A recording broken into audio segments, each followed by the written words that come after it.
Hey everybody, welcome to Technically Unraveled. I am Kristen Fehrenbach, the Senior Director of Microsoft Go-to-Market here at Pax8. Thanks for tuning in. I do want to invite you to like, share, subscribe, because we have content planned all the way through the end of the year that you're not going to want to miss. Tons of stuff coming your way. But as always, I want to start out with some updates because we've got a couple big ones coming.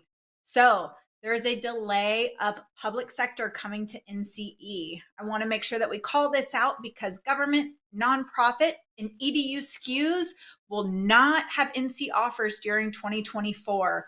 I want to make sure that you know as a partner, you can reach out to us as your account team here at Pax8 if you have any questions, but that's delayed at this time. All right, moving on. We have Microsoft will be enforcing GDAP for all new tenants starting October 9th. This is rolled back just a tiny bit. The previous date was September 25th, so you might be ready with this already. But you've got just a couple extra days, no big deal. So that date that's coming your way is going to be October 9th. All right, today was the big day for Dynamics. I am so excited because we have some new content. It's been refreshed. We've got a new page. I know we're going to pop that up here. Ooh, I was super excited for all these graphics that we have. We've got Microsoft and Pax8 are your dynamic duo. So as we scroll on through that page, there is a toolbox for you. This is what is most commonly sold in SMB. So please take your time, look through this new content. If we keep on rolling past here, this is going to say, why should partners offer Dynamics? We go through how do we train, how do we deploy, ways that you can sell, make it really, really easy and consumable for you as partners. So we won't spend a ton of time on that, but I was really excited to see that come through. Awesome content. Really want to give a big shout out to our marketing team, Matt Batterby, everybody that worked on that. So please make sure you check it out because lots of resources coming your way. All right. I want to make sure we cover Microsoft monthly update coming up again, everybody, October 2nd. So the link's down below if you're not already registered, but please sign up today. I'm inviting you to bring those questions directly to us. We gather any feedback that you have as partners. This is how we get all that information back to Microsoft. So please make sure you register, come spend some time with us. We're going to go through some updates, some new things from Microsoft, some enablement. We go through it all during these sessions. So October 2nd, mark that calendar and get registered. Lastly, want to make sure you know about demystification sessions. All right, I know I talked about Dynamics a little bit. It could be a little scary. Azure could be a little scary, maybe. Now, if you want to come, you want to learn more about these different clouds, we do these things called demystification sessions. You can go to our Microsoft Hub. It's linked down below, and you have an Azure demyst. You've got a Dynamics demyst. We've got some dates coming up. Let's see, Azure is October 4th and 18th. We have Dynamics, that's going to be September 29th and October 11th. There's a lot more dates just until the end of the year. So if those dates don't work, don't worry. You can still go sign up and they just tell you like, how is this going to impact your business? How is this going to bring in additional revenue for you? Is it easy to onboard? How can us as Pax8 support you as a partner? Maybe taking on a new cloud workload solution. So please check those out. Love to have those included. That is all for the updates today. I am super excited to welcome back to the show, Ryan Walsh. Thanks for joining me today. Thank you so much, Kristen. I'm so excited about this session. Me too. This is your second time on the show, but I want to make sure, let's introduce you, maybe like a quick fun fact, because I just love those. Absolutely. Yeah, so my name is Ryan Walsh. I'm the Chief Strategy Officer at Pax8 and a co-founder. So I was there in the basement when there was just 4 of us. So I've been around for a while. Weird fact, I'm going to I don't know whether did you ask me last time for a weird fact? I can't recall. I always ask for a weird fact. They're my favorite. Okay, the one that I'm going to share, I've got a lot in the hopper inventoried, but this one just came to mind, so I'm going to bring it up um, because actually I'm a fantasy football fan, and somebody had this injury, and I'm like, this person has joined my club. And the weird fact, Oh, or you may not know fact, is I've torn both my Achilles tendons. Okay, and so you've heard oh my some gosh. folks have torn their Achilles, and I know what that one, I know what that feels like, and worse, I know what that sounds like, and you don't want it, but that's my weird fact. If you didn't know, Isn't so it if you like a ever see pop? me, it's like a pop, like a big rubber band. Yeah, it's not good. And I don't But think you're also, walking like, that off. yeah, you're not well. You actually can, surprisingly. Your Oh, foot just doesn't. It just sits there, but you can stand on it. So you can oh, okay. literally Well, stand. It's not like you just hurtful, slide but it. you just you just slide it. So if anybody sees me on the basketball court and they're thinking, now he's only 5'9", but he has no vertical leap, you'll at least have a little empathy for me and as to why. All right. I like, it is a weird fact. I like how we always bring it back. Excellent. So the last time you were on, I mean, this was pre beyond. We talked about, what could be happening in our Pax8 marketplace. Scott Chase and Libby, everybody went through, the future of the marketplace. But I wanted to have you back on because I think you have a really unique perspective. And what can partners do today and just immediate steps that partners can be taking? I wanted to dive in with you. I'm glad you did that, Kristen, because for those that went to the event, it was exciting and we got to see exactly what's coming. But as an iterative, agile development shop, that will come over time. So some may have left the event thinking, okay, well, just tap me on the shoulder when that's ready and I'll get into it. And I didn't want anyone to take that takeaway because there are things you can do today. And to step back a little bit with regards to what we're going to talk about, what you can do today, the why is really something that I want to call out first. The thing that we shared at the event was that there's just a massive amount of money flowing through ecosystems. And I know when I use that word, I shudder to use it. I cringe a little bit when I use it because it sounds like a buzzword. But we're trying to shape that so it isn't, and describe it so it isn't.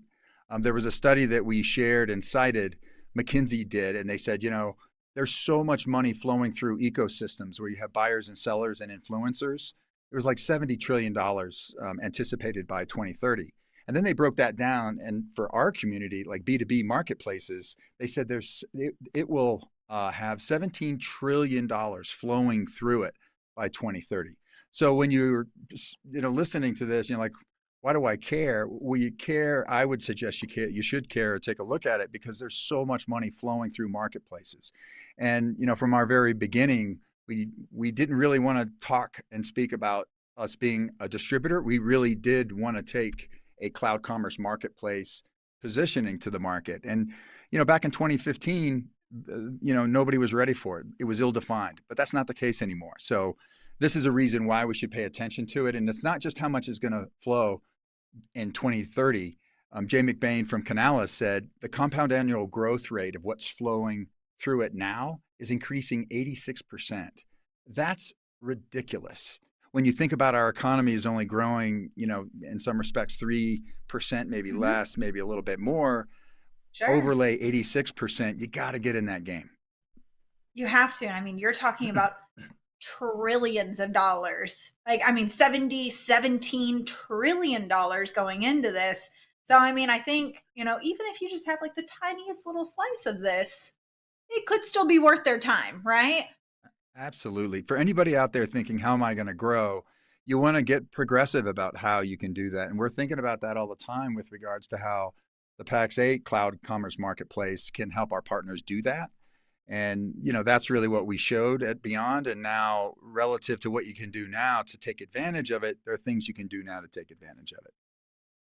Awesome. So, when you and I were talking, I was like, man, I know there's got to be a follow up just with everything going on, the world, here at Pax8, all of this. And we really boiled it down to a top 3 things in what partners can be doing. So I'm going to pull those up and talk me through this real quick. Just some, we'll kind of dive into each one, but give me your just initial thoughts here. Yeah, absolutely. The first one is very intentional. Get your data right. Why would you do that? The thing that we really have been talking a lot about is that some may think a marketplace is like a catalog. You put tiles up there and you see a bunch of things you can buy and you buy them. That's not how we see it. It's going to be a data-driven marketplace where we can use advanced technology. And I'm telling you, we may have some time at the end of this, but every event I'm going to right now is how you can use generative AI to help you do something better. And that all flows through this data stream and getting your data right. And it is something that we've just been tracking and seeing. If you want to really leverage tools, sophisticated, complex tools like that, you got to get your data right, clean it up. And I'll give you some real tangible examples. We know that we can see that, if you're going to order something for a customer and their contact information is not right, right when you get ready to check out, that's just, it can be as simple as that. We see that happen all the time. The problem with it is now our communication is going to be derived on using that contact. Well, now let's broaden that and say, okay, with some of the things that we talked about at Beyond, what can we do with that data? We've talked to some vendors who they have, let's say they're channel focused, but they have good marketing air cover. And so when they have that air cover, they may have a customer come into their website and say, well, I want to buy your product. Well, we talked about a buy now button that we could give to our vendors so that when that customer wants to buy, they actually get pulled into our ecosystem. And when they do that, we're going to ask them questions about themselves, and then we're going to place them in a prospect marketplace so that they can be matched with partners. Well, this is why you need to get your data right, because they're going to be coming in, giving us data. Partners should really think about cleaning up their own in terms of the customer size, the verticals, all the attributes about those customers. But we're going to use that when you may look for new ones. And in the prospect marketplace, we're going to ask you for those dimensions, that ideal customer profile. So you don't have to wait to really start establishing that. If you don't have an ideal customer profile, build one. Talk about geography, employee size, location, industries that they're in. The more that the more we can optimize how we can find the right customer that you are potentially looking for. And I think the data one is just so interesting because, we've heard concerns and, Microsoft has kind of addressed some of the concerns about, what is Microsoft doing with data? But, how is the data safeguarded and protected overall when partners are saying, hey, you want access into a lot of my stuff? How can I trust you? Yeah. Well, we actually, even at the show when we made the announcement, quite a few partners came up and asked me personally with this, and reporters are like, hey, partners are really worried what you're going to do with that data. And, my first response was, look, it's taken us from those basement days, over 11, 12 years to build the trust. The last thing we would want to do is ruin that trust by not handling your data properly. Right. So one thing that you'll see in terms of how we do things in general, we do them now with our PSA integrations, is you authorize it. You set it up, right? We're not going to take it without your authorization. That's number one. Two, we are so hypersensitive to, and we'll be following best practice with regards to protecting that data. So, whether we're talking about governance and compliance like GDPR or the California Consumer Protection Act, we're going to follow those best practices along with protecting the data. ISO 27001, standards that you can assure that we can assure you that we're going to protect it as if it's ours, because that's how we feel it. It's yours, and we have to protect it these days. So I just wanted to assure for anybody who was concerned about what some of the scenarios they gave and questions, Kristen, were like, are you going to give that data to a vendor? Without my authority. No, we wouldn't do that, right? You're going to have to be a part of how we do this. And I'm very confident that, you can rely upon that. Oh, I love it. It's funny. I see Don Kirby in the chat and I feel like, you talking about all these different controls and different security. I think he's over there very excited right now. So, Well, all yeah, right. with Dom and Matt Lee, they're talking about this all the time, and we take Mhm. their guidance too. We sure do. So, I found one that was really interesting is when you say self service, because, you know, when we're saying, hey, you need to consider this self service, are we just saying, like, hey, partners, like, you're out, good luck, like, you're not going to have the personalized experience anymore? Or is it, the end customer that gets compromised in that? Can you just kind of walk me through what self service could mean? Because some people can interpret it differently. Well, I'll run with you on that one. I heard some partners actually say, as we were talking about it, definitively told me, well, if there's a customer that wants self-service, they're not for me because I'm full concierge white glove service. So if you find one of them, don't bring them to me because I'm looking for somebody that's not looking for that. And I think that reflects a general misunderstanding of how it fits with channel partners. So there is a way to provide value added service, but without holding back what customers are saying they want. Excuse me. A lot of polls, and they're influenced by, I think, our experiences, B2C marketplace experience. We go on Amazon, we search things, we buy things. That is being pulled into and influence the B2B marketplace. Some Mhm. stats that I can share with you, like Gartner covers one, they said nearly three quarters, 72% of buyers prefer seller free buying, right? So seller free buying is just flowing up that customers want. Why do they want it? Another stat, 87% of buyers wanted to self serve all or some of the journey. We've checked some other, I mean, 87. I'm 87, and Wow. I continuously look at this. And their G2 Crowd came up with a study that was pretty cool because they broke it down and they said, okay, well, let's talk about the buying journey. Where do they want self serve? And they can do it in the first part of that, which is discovery. Then there's Mhm. evaluation. Uh, then there's delivery, and then there's implementation. And you found that a lot of small businesses in particular were saying, I want a lot of self service up front. Now, how do I translate that? I'm thinking, you know what? I know how I feel when I walk into a store and somebody says, can I help you? What I've done is I might have researched the brands that I like because I don't want to trust the sales rep who's going to tell me something. I want my own, discovery so I can figure out what I want. It doesn't mean I'm not going to ask the rep to help me, but so much more of that self serve can happen whenever they want on their own time without being influenced by somebody that you may or may not be able to trust. Now, fortunately for our partner community, trust is at the root of what they're selling. So I believe firmly they're going to get asked to be a part of this, but it doesn't mean that they can't leverage or benefit from self service. It's clearly a trend that customers want. And we've designed the marketplace so that partners can actually enable that. And I have a great example of that. Um, if you, many partners need to put together quotes on a bucket of services. Well, if you do that, we're adding capabilities so that customer can come in and complete the journey, just approve the quote. Now that's helpful for the partner, that's helpful for the customer, but they could do more things. They could educate themselves. They could make a payment. They could do more things. And what we're taking out to partners when we hear this resistance potentially to self-serve is let's step back and think about why do these customers want this and what does that mean in terms of how you add value? What it may Sure. mean is they want to do a little research on their own before they ask you what you think or how you can pull it together. Mhm. And I think that's a healthy thing.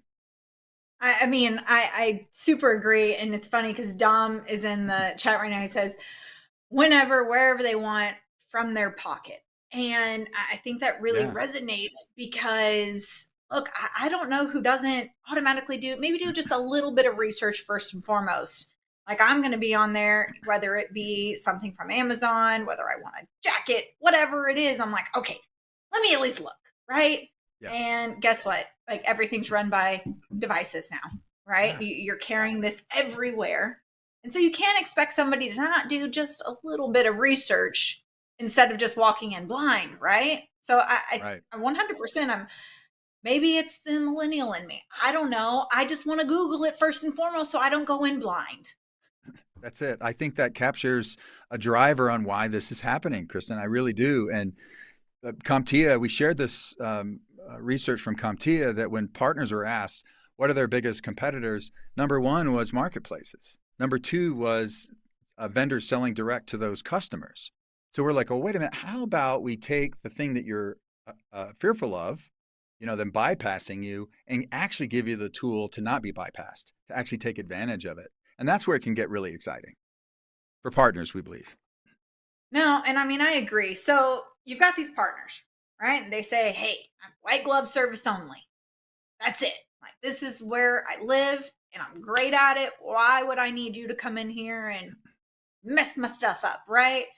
But I mean, 100%, a lot of our partners, they just specialize in this great service. They build that relationship and they're just like, hey, they know me, they're going to call me, right? But if they're operating at that level, like, are there additional benefits of that virtual shelf besides maybe just like browsing? 100%. Well, one thing, there's a trend that we're also tracking, which is customers more and more are talking about the outcome that they want. Like in our early days, the conversation we had with partners was driven by the vendor product that we had. Hey, we added another vendor product, so we didn't have a ton of them at the time we started, and we said, do you want this product? And we were built to say we can demo it for you, we can tell you about it, we can help you get onboarded, we aggregate the bill. That's where we went. But now, fast forward, now we have almost 100 vendors on the line card and growing. You're not going to really do that anymore. But what's happening is the conversation shifting to an outcome. So Don would appreciate, it's like, how if my value driver is I want to be secure, I want to reduce risk for my business so I can keep operating. How do I do that? You're not going to have a narrow, would you like to buy this product conversation. You're going to have a broader one about security posture. You're going to look at the different areas and sections of security that you're going to want to be advised by. And so we firmly believe in a lot of, most of our partners, I think, can relate to the fact that it's a solution-oriented presentation of how they can help, as well as, the outcome you're trying to achieve. And it might be more than just one product. So if you think about it in those terms, it's not so much what it was, which is I know what product I want, I'm going to buy it. It's tell me about the solution and help me educate and learn about the dimension of this. And that's where a virtual shelf comes in a virtual, in a digital storefront that a partner can take advantage of and put it on all of their digital main streets. And the cool thing about that is now you get a new way to add value and create a really good experience in how they acquire those solutions that can differentiate a partner and give them a competitive advantage. And that's what it's really about. So a virtual shelf, you might be thinking narrowly, like what's on it, but we should think again, step back and say, how can it help my business? And how can it help me differentiate the services that I'm as a partner bringing to my customer base, wherever they are? We hear this all the time and we're really embracing it. There's some models out there that say, I'm just going to give you we've curated the perfect bundle. You should buy it from me. We don't see it that way. We see like all of our partners are in different geographies and different vertical markets with different customer types that they search for. Our partners want to put together the solution that fits their market and where they are and where they live. Well, so why not put that on a virtual shelf and put it on a digital main street where you live? And it might be different if you're in one geo location than another. And so many partners are expanding into different areas. It can really be a great way to grow the business and better serve your customers. I couldn't agree more, because even when we talk internally, right, we're saying, hey, how are you solution selling? Like, what keeps this partner up at night? How can we help solve these business problems and not just say, hey, I have this target, I want to hit business premium. That's great. I understand that. However, look at how business premium is going to impact here, here, here, and here. And you're telling me that you're worried about this. This would solve it. We're actually working towards an entire solution versus just saying, hey, you got to buy this. This is the new thing. It's today. I want to do it. So it's funny. I'm watching the chat over here, and how much does Ryan Walsh use AI in his daily life?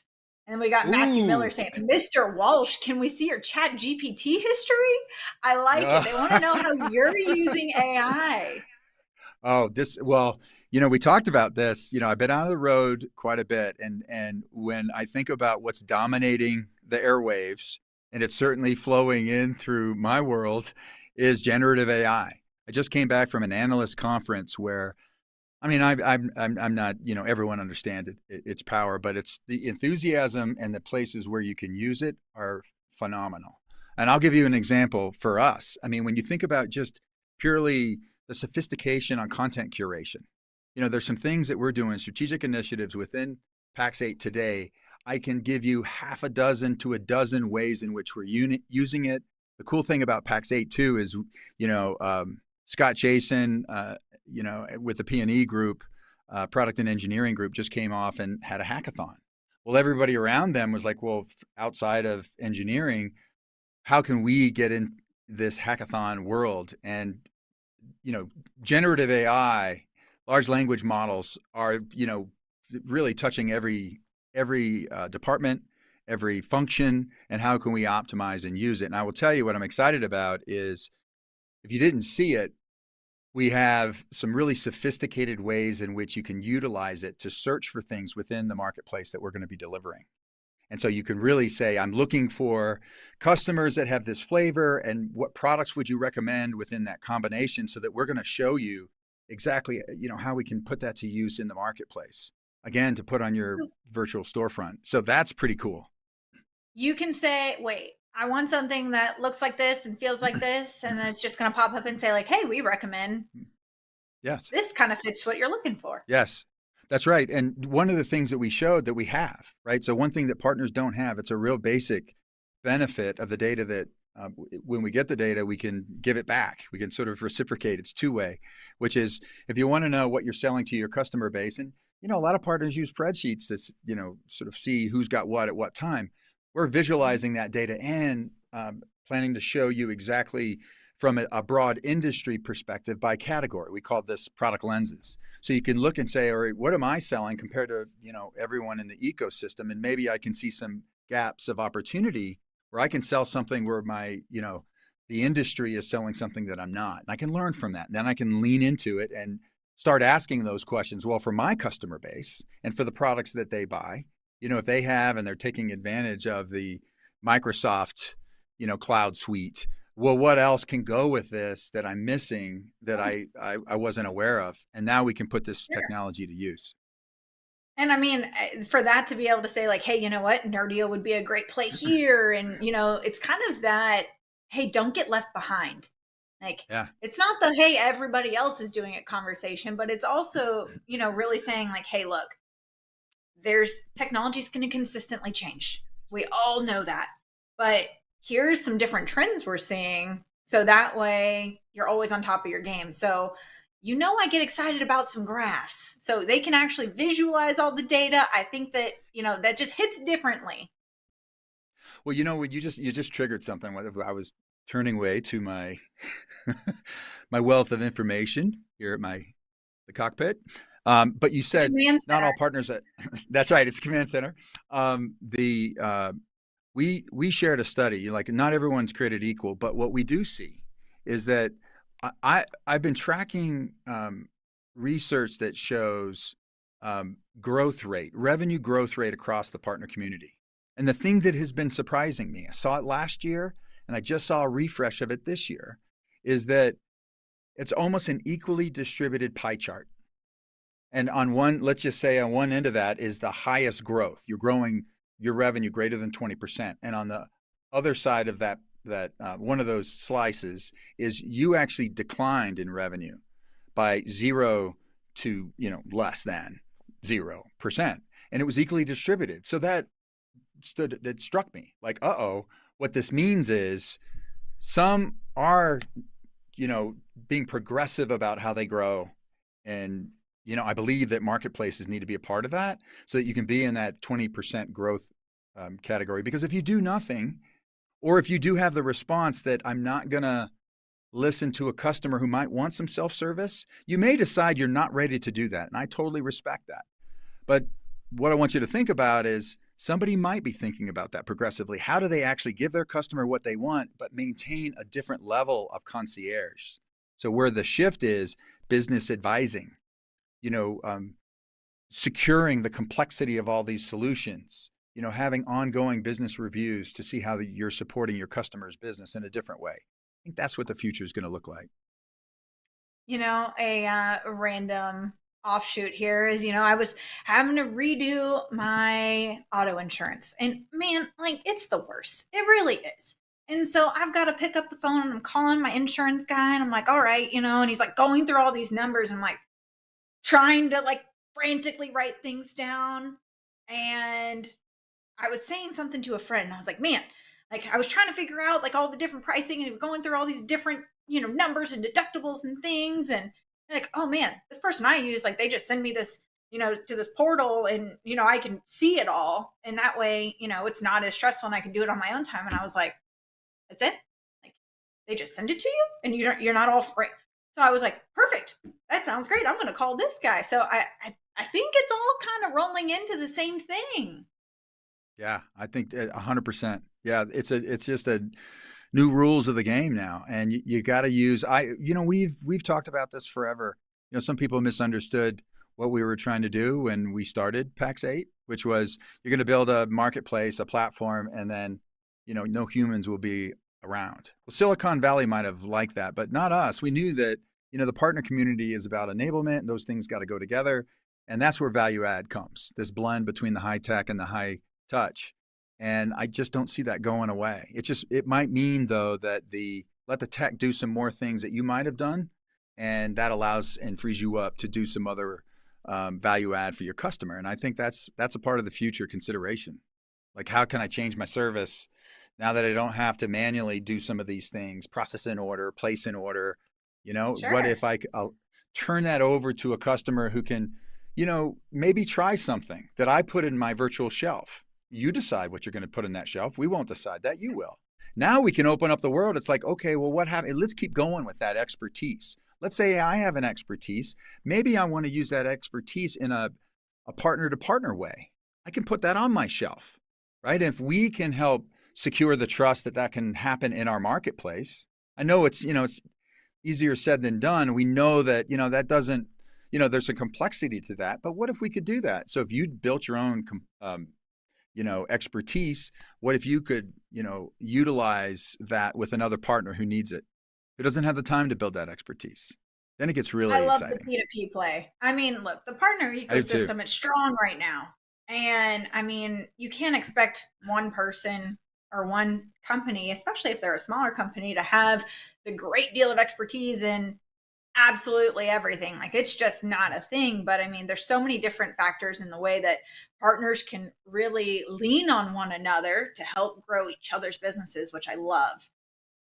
Yeah, it's making more sense. It's something, you know, when we talked about it early, it's like, own a niche, own a specialty, leverage that. It's harder to be a generalist. I don't like that because, I was a generalist, played baseball, basketball, and football. And, I didn't want to narrow. I went to a liberal arts school. But eventually, if you're going to be known for something, you're going to be on a short list for an RFP. It does behoove you to own something. And if you own something, then Sure. how can we help you leverage that? Awesome. So before I let you go, I'm going to throw you a curveball because we've been asking everybody because it's supposed to be fall. It doesn't feel like it here in Houston. But Ryan Walsh, are you a pumpkin spice latte kind of guy or not? Let me tell you, this is a very complex question with a complex answer. I have pumpkin spice latte via package in my Okay. kitchen right now, but I haven't actually had one. But Ooh. I think I would be a candidate for one. I'm telling All right. Well, I'm going to say this recommendation, okay? This cold you. brew with a pumpkin spice cold foam, okay? I'm standing by it. I have a funny story about it because when I grew up in my folks are from New York, but we grew up in South Carolina. My mom was a sweet coffee. She served coffee and toast. So you load it up with sugar when I was pretty young, and we're done. So that I am Yep. a sweet coffee guy. I am all over that. The black All coffee right. drinkers, I'm I going to be in respect Denver you. soon. We're going to have pumpkin spice lattes. It's going to be good. You got Ryan, it. thank you so much for your time. This was immensely valuable. So I look forward to having you on in the future. And just thank you so much. Oh, this was great, Kristen. Thanks for having me today. I really enjoyed it. Absolutely. All right, everybody. Thanks for tuning in to another week of Technically Unraveled. Big shout out to all you in the chat. Thanks for throwing in some comments. And make sure you like, share, subscribe, because I don't want you to miss out on next week. We'll see you then.